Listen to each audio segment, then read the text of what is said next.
मेरा नाम है आर्यन और आप देख रहे हैं डर। तो चलिए बढ़ते हैं आज की इस कहानी की ओर।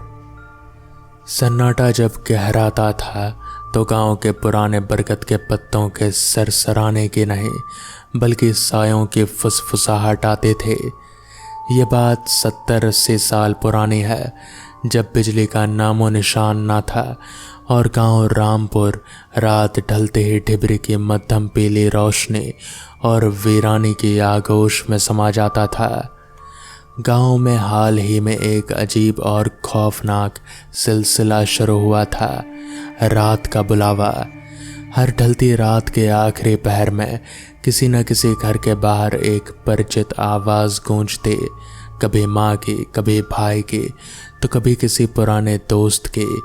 वो पुकार इतनी आत्मीय और पहचानी लगती कि सोता हुआ इंसान बिना सोचे समझे चौखट लांघ देता, और जो एक बार उस बुलावे के पीछे अंधेरे में निकल गया फिर वो कभी जिंदा वापस नहीं लौटा। अगली सुबह उसकी रूह को कांपा देने वाली लाश गांव से दूर घने जंगल में बीच में बने सदियों पुराने शमशान घाट पर मिलती।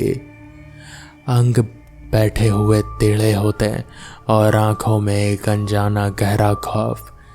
गांव के 4 लोग इस खौफनाक जाल में जान गंवा चुके थे। पूरे गांव में मातम और दहशत का पहरा था। सूरज ढलते ही लोग अपने अपने घरों के किवाड़ भारी सांकलों से बंद कर लेते थे। गोपाल एक सीधा साधा नौजवान था जिसकी बूढ़ी माँ अक्सर बीमार रहते थे, और उस रात गांव पर काले बादलों का पहरा था। हवा में नमी और नीम की पत्तियों की कड़वी महक तैर रहे थे।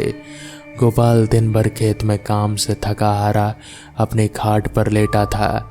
मिट्टी के दिए की लौ दीवार पर डरावनी परछाइयां बना रहे थे। रात के सन्नाटे को चीरती हुई दूर किसी सियार के रोने की आवाज़ आ रही थी, और फिर सब कुछ शांत हो गया। लगभग 2 बजे गोपाल की बंद आंखों के सामने एक जानी पहचानी आवाज़ गूंजी। गोपाल, ओ गोपाल, ज़रा बाहर तो आ रे बेटा। देख, मेरी लांटन बुझ गई और पैर में कांटा चुभ गया, ज़रा राह दिखा दे। यह आवाज़ बगल में रहने वाले बिरजू काका के थे। बिरजू काका, जो गोपाल को बचपन से अपने बेटे की तरह चाहते थे, उनकी आवाज़ में वही पुराना अपनापन था। नींद के आगोश में डूबा गोपाल समय और गांव के उस खौफनाक सिलसिले को भूल गया। उसकी चेतना पर एक धुंध सा छा गई। उसने सोचा, काका मुसीबत में। उसने बिना समय देखे बिना दिया जलाए भारी लकड़ी का दरवाज़ा खोल दिया और अंधेरे में कदम बाहर निकाल दिया। दरवाज़ा बंद होते ही बाहर की हवा असामान्य रूप से ठंडी हो गई। चारों तरफ इतनी गहरी धुंध थी कि हाथ को हाथ नहीं दिखाई दे रहा था। काका, कहाँ हैं आप? गोपाल ने अंधेरे में टटोलते हुए पुकारा। इधर, बरगद की तरफ आ गोपाल। आवाज़ थोड़ी दूर से आई, लेकिन इस बार आवाज़ में एक अजीब सी खुरदराहट थी, जैसे कोई 2 पत्थरों को आपस में रगड़ कर बोल रहा हो। गोपाल के कदम अपने आप उठने लगे। उसका शरीर उसके वश में नहीं था, जैसे कोई अनदेखी डोर उसे खींच रही हो। गांव की गलियां पीछे छूट गईं। पगडंडी अब घने झाड़ों और कटीले झाड़ियों की तरफ मुड़ने लगी। तभी गोपाल का ध्यान नीचे गया। धुंध के बीच उसके ठीक आगे चलते हुए बिरजू काका का साया था, लेकिन कुछ बहुत गलत था। काका की परछाई रोशनी ना होने के बावजूद जमीन पर रेंग रहे थे और उनके पैर पीछे की ओर मुड़े हुए थे। गोपाल का दिल दहल गया। उसकी नींद का खुमार एक पल में उड़ गया।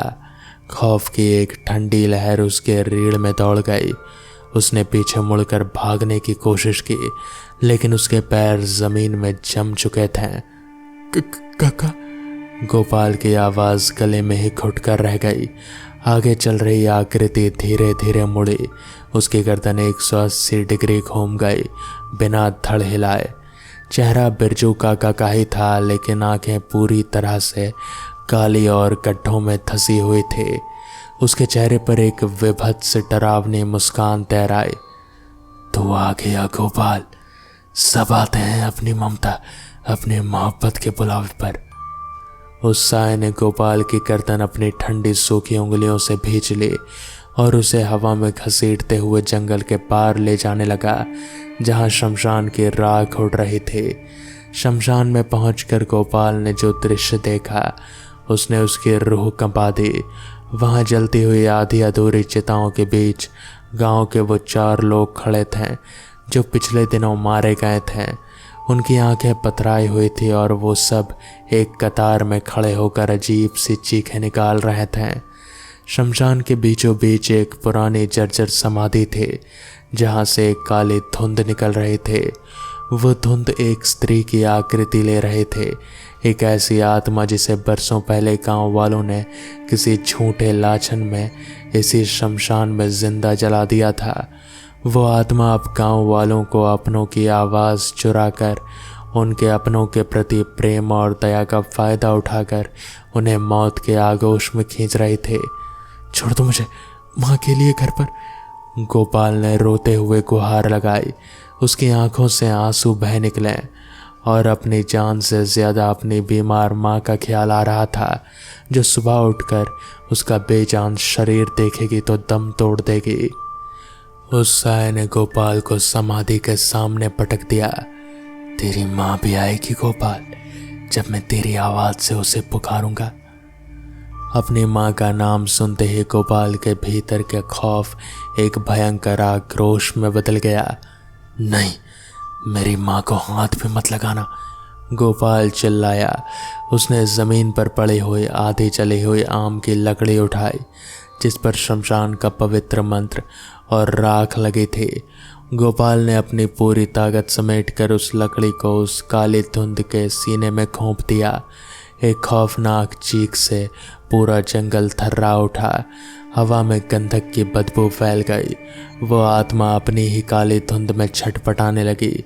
शमशान के पीपल के पेड़ पर बैठे सैकड़ों कौवे एक साथ फड़फड़ाते हुए उड़ गए। लकड़ी आत्मा के धुंधले सीने के पार होते ही शमशान में गंधक की एक तीखी गंध और ज़मीन फाड़ देने वाली चीख गूंज उठे। वो छाया स्त्री रूप तड़पते हुए उस जर्जर समाधि के भीतर समा गया। एक पल के लिए हवा रुक गई, धुंध छटने लगी और वो 4 लाशें जो बेजान पुतलों की तरह खड़े थे अचानक ज़मीन पर गिर पड़े। गोपाल हाँफता हुआ वही घुटनों के बल बैठ गया। उसका शरीर पसीने और शमशान की भस्म से लथपथ था। उसे लगा कि दुस्वप्न खत्म हो चुका है। वो तभी पर उसकी रीढ़ में एक भयानक सिहरन दौड़ी। समाधि के पत्थर में एक बारीक दरार उभरी और फिर एक धीमी भयानक थुर्राहट हवा में तैरी। तुझे क्या लगा गोपाल, जो राख बरसों से ठंडी नहीं हुई उसे एक जली हुई लकड़ी बुझा देगी? जमीन से नीचे से एक जोरदार कंपन हुआ। समाधि का ऊपरी हिस्सा ताश के पत्तों की तरह ढह गया। दरार में से खून जैसी गाढ़ी लाल धुंध बाहर निकलने लगी। इस बार आवाज़ किसी एक इंसान की नहीं थी। उसमें सैकड़ों औरतें, बच्चों और बूढ़ों की चीखें एक साथ मिली हुई थी। वो आत्मा सिर्फ एक नहीं थे, वो उन तमाम लोगों की नफरत का पुंज थे जिन्हें उस गांव ने कभी न कभी निगला था। गोपाल ने पीछे मुड़कर भागने की कोशिश की, पर हवा इतनी भारी हो चुकी थी मानो सीने पर भारी पत्थर रखा हो। तभी शमशान के पीपल के पेड़ से कौवों का झुंड नीचे झपटा, लेकिन वो उड़ नहीं पा रहे थे। वो सब के सब बेजान होकर टप टप जमीन पर गिर रहे थे। अचानक गोपाल के कानों में एक नई आवाज़ गूंजी। यह आवाज़ शमशान से नहीं बल्कि हवा के रुख के साथ गांव की तरफ से आ रही थी। गोपाल, ओ गोपाल, देख मैं तेरे पीछे पीछे आ गई बेटा, तू कहाँ छोड़ा है मुझे? गोपाल का खून जम गया। ये उसकी माँ की आवाज़ थी। वो कोई भ्रम नहीं था। दूर घने कोहरे और कटीली झाड़ियों के बीच से एक डिबरी की मध्यम पीली रोशनी कांपती हुई शमशान की ओर बढ़ रही थी। उसकी बूढ़ी लाचार माँ, जिसे ठीक से चलना भी नहीं आता था, उस मायावी पुकार के पीछे पीछे शमशान के मुहाने तक आ पहुंची। माँ नहीं, वहीं रुक जाओ, गोपाल बदहवास होकर चिल्लाया, पर उसकी आवाज़ हवा के थपेड़ों में दबकर रह गई। लाल धुंध तेजी से आकर लेने लगी। इस बार उसने गोपाल के सामने कोई भयावह रूप नहीं बनाया। उसने दल ढल कर ठीक गोपाल का चेहरा इख्तियार कर लिया। हूबहू गोपाल, वही कपड़े, वही शरीर, वही आंखें, पूरी तरह सफ़ेद और बेजान। वो नकली गोपाल मुस्कुराया।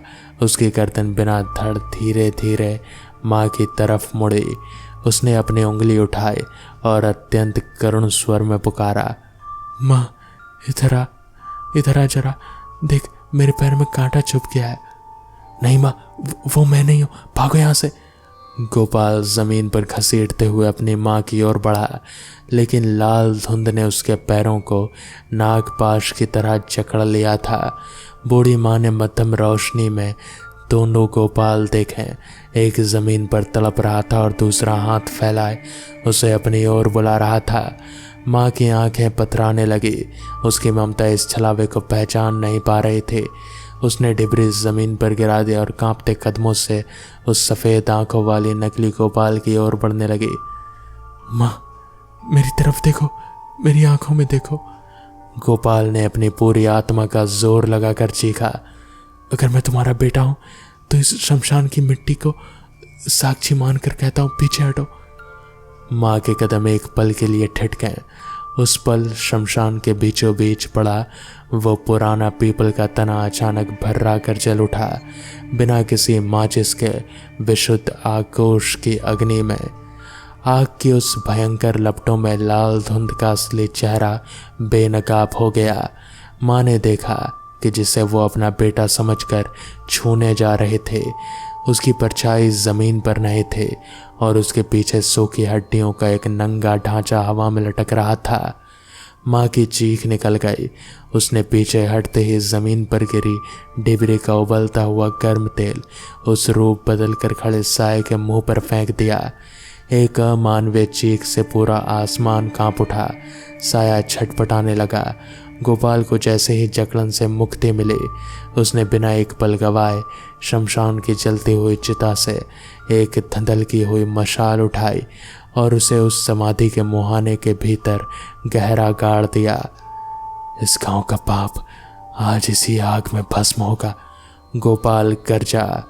धमाके के साथ समाधि के परखच्चे उड़ गए। काली और लाल धुंध की लपेटे में घिरकर चीखने लगी। इस बार वहाँ रोने की मिन्नत नहीं थी, वो एक अनंत आत्मा का अंत था। हवा में तैरती कड़वी महक धीरे धीरे कपूर और राख की सौंधी खुशबू में बदलने लगी। धीरे धीरे शमशान में सन्नाटा छा गया, पर इस बार वो खौफ का सन्नाटा नहीं, वो शांति थी। पूर्व दिशा में भोर की पहली लालिमा फूट रहे थे। धुंध छट चुकी थी। गोपाल दौड़कर अपनी माँ के पास पहुंचा और उसे अपने सीने से लगा लिया।